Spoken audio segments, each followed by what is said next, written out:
আল্লাহ তাআলা পৃথিবীতে প্রকৃতিতে গাছপালা তরুলতা যা কিছু সৃষ্টি করেছেন প্রত্যেকটা সৃষ্টির ভিতরে লুকিয়ে আছে কম বেশি ঔষধি গুণ। আমরা অনেকেই জানি অনেকেই জানি না। আসসালামু আলাইকুম, কেমন আছেন সবাই? আশা করি আপনারা সবাই পরিবার পরিজন নিয়ে ভালো আছেন, সুস্থ আছেন, নিরাপদে আছেন। আমিও আলহামদুলিল্লাহ আমার পরিবারের সবাইকে নিয়ে ভালো আছি। আজকে আপনাদের সামনে নতুন একটি ভিডিও নিয়ে চলে আসলাম। ভিডিওটি সম্পূর্ণ অন্যরকম একটি ভিডিও। আশা করি আজকের ভিডিওটি আপনাদের কাছে ভালো লাগবে। আমি আমার ছাদ বাগানে এই যে পুদিনা পাতা গাছ লাগিয়েছি, অনেক দিন যাবৎ ভাবতেছি আপনাদের সাথে শেয়ার করব। এই যে পুদিনা পাতা গাছগুলো দেখতেছেন আমাদের কিন্তু খুবই একটি উপকারী একটি পাতা। পুদিনা পাতার শিকড়ও আমাদের ঔষধ হিসেবে কাজে লাগে। আপনি যে কোনো জায়গায় অতি সহজেই কিন্তু পুদিনা পাতা গাছ লাগাতে পারবেন। এই গাছ লাগানোর পরে তেমন একটা পরিচর্যা করতে হয় না, মাঝে মাঝে একটু পানি দিলেই হয়, তাহলে এই গাছগুলো সুন্দর হয়ে যায়। এই যে দেখেন আমি কিন্তু এই গাছে তেমন একটা পানি দেই না, তারপরও কিন্তু গাছগুলো মাশাআল্লাহ কত সুন্দর হয়ে গিয়েছে। এই গাছ লাগানোর জন্য আমি একটি টবে জৈব সার ও মাটি মিশিয়ে লাগিয়ে দিয়েছি, আর কোনো সার ব্যবহার করিনি।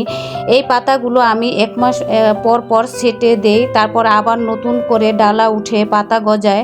এইভাবে আমি এই পুদিনা পাতা গাছ লাগিয়েছি। প্রথমে তো আমরা বাজার থেকে কিনে খেতাম অনেক দাম দিয়ে, তারপরে একদিন বুদ্ধি করে এর গাছের গোড়া আমি এই বালতিতে লাগিয়ে দেই। তারপরে এই যে 4-5 মাস যাবৎ এইভাবেই এখান থেকে ব্যবহার করতেছি।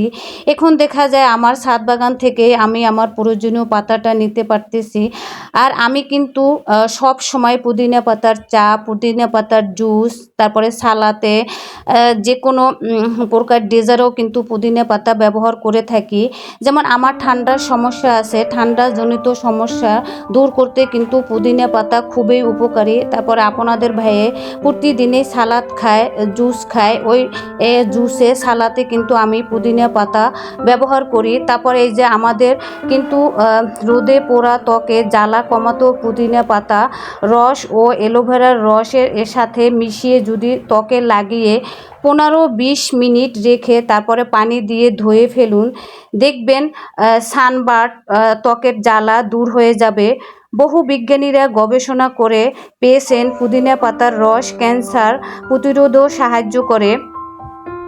রূপচর্চায়ও পুদিনা পাতা ব্যবহার করে অনেক উপকার পাওয়া যায়, যেমন বোরন ও ত্বকের তেলতেলে ভাব দূর করতে পুদিনা পাতার রস অনেক কার্যকরী। বোরনের যে কালো দাগ আছে এই কালো দাগ দূর করতেও কিন্তু পুদিনা পাতার রস অনেক উপকারী।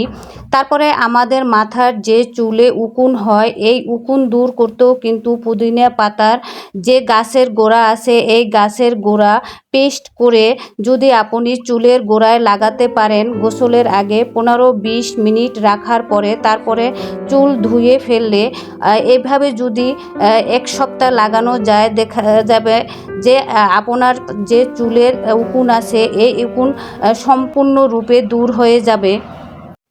আমাদের শরীরে ব্যথাজনিত সমস্যা থাকলে পুদিনা পাতার রস সেবন করলে ব্যথা কমাতে সাহায্য করবে। তারপরেও কিন্তু আরও একটি উপকারিতা আছে, এরকম হাজারো রকমের উপকারিতা আছে। এর মাঝখান থেকে আমি কিছু পুদিনা পাতার গুণাগুণ আপনাদের সাথে তুলে ধরলাম। তারপরে কিন্তু আমাদের মুখের দুর্গন্ধ কমাতেও পুদিনা পাতার রস সাহায্য করে। আপনি যদি কাঁচা পুদিনা পাতা চিবিয়ে খান, আপনার মুখের দুর্গন্ধ কমাতে সাহায্য করবে। তারপরে দাঁতের যে কালো দাগ দূর করতেও কিন্তু পুদিনা পাতার রস খুবই উপকারী। রোদে পোড়া ত্বকের জ্বালা কমাতে পুদিনা পাতার রস ও অ্যালোভেরার রস একসাথে মিশিয়ে ত্বকে লাগিয়ে 15-20 মিনিট পরে পানি দিয়ে ধুয়ে ফেলুন, দেখবেন সানবার্ন ত্বকে জ্বালা দূর হয়ে যাবে। আমাদের শরীরের কোথাও কোনো অংশে যদি কেটে যায় বা কোনো পোকা মাকড়ে কামড় দেয়, তখন কিন্তু আমরা যদি পুদিনা পাতা রস যদি ওইখানে লাগিয়ে দেই, তখন কিন্তু নিমেষেই আপনার যে জ্বালাপোড়া আর কাটা দাগের ব্যথা কমে যাবে, জ্বালাপোড়া কমে যাবে। আর ঘা শুকাতেও কিন্তু এই পুদিনা পাতার রস খুবই উপকারী। তারপরে আপনাদের সাথে শেয়ার করতেছি কিভাবে আপনারা পুদিনা পাতা চারা রোপণ করবেন। প্রথমে একটি টবে আমি কিছু মাটি জৈব সারের সাথে মিশিয়ে মাটিগুলো কিন্তু ভালোভাবে গুঁড়ো করে নিয়েছি। তারপরে আমি টব থেকে ডাল শিকড় সহকারে ছিঁড়ে নিয়েছি, সেটা কিন্তু আপনারা ভিডিওতে দেখেছেন। তারপরে আমি শিকড়গুলো নিচে পুঁতে দিয়েছি, এখন পানি দিয়েছি।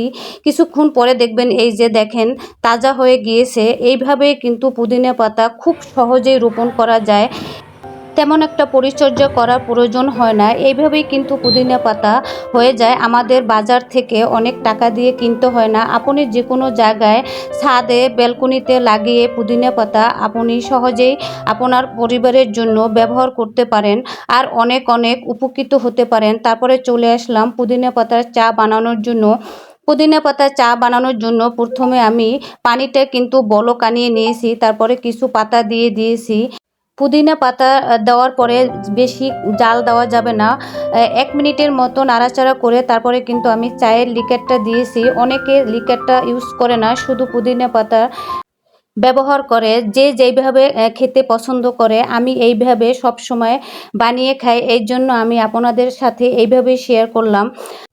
এই পুদিনা পাতার চা কিন্তু অনেক উপকারী, ঠান্ডার সমস্যা দূর করতে সহায়তা করে, মাথা ব্যথা কমাতে সাহায্য করে। যাদের সর্দি আছে, নাক বন্ধ হয়ে যায়, তাদের কিন্তু এই যে প্রতিদিন যদি আপনি 1 কাপ চা পুদিনা পাতা দিয়ে খেতে পারেন, তাহলে কিন্তু আপনার ঠান্ডার সমস্যা দূর হয়ে যাবে, নাক বন্ধ হওয়া দূর হয়ে যাবে।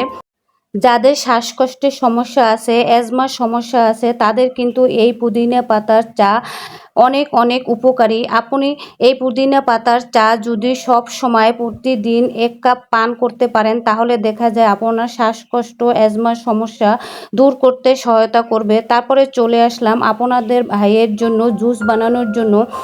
আমি কিন্তু এইভাবেই সবসময় প্রতিদিন আপনাদের ভাইয়াকে 1 কাপ জুস দিয়ে থাকি, সেইটাই আপনাদের সাথে শেয়ার করতেছি। একটি গাজর, একটি বিট আর কিছু পুদিনা পাতা দিয়ে আপনার ভাইয়াকে প্রতিদিনই এইভাবে জুস বানিয়ে দেই।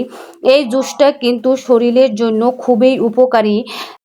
গাজর আর বিটের উপকারিতা সম্পর্কে আজকে আর বলবো না, আজকে শুধু পুদিনা পাতার উপকারিতা সম্পর্কে বলবো। আপনাদের ভাইয়ের ডায়াবেটিস যারা রোগী আছেন, তারা কিন্তু এই পুদিনা পাতা খেতে পারেন। পুদিনা পাতা কিন্তু ডায়াবেটিস রোগীদের জন্য খুবই একটি উপকারী পাতা।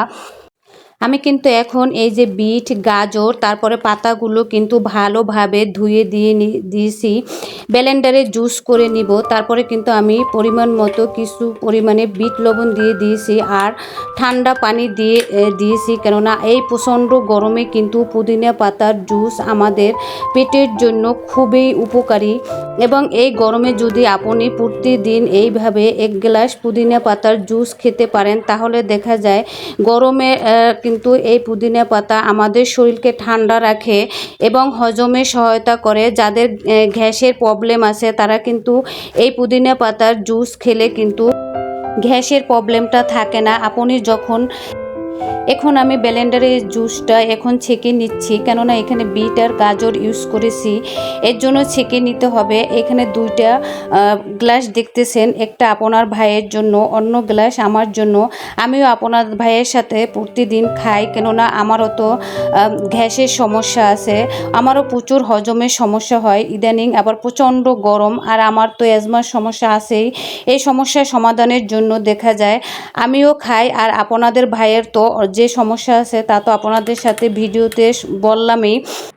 আর এইখানে কিন্তু আমি লেবুর রসটা ইউজ করি নে, কারণ হচ্ছে আপনাদের ভাইয়ের ও আমার দুজনেরই কিন্তু লেবুর রসে সমস্যা হয়।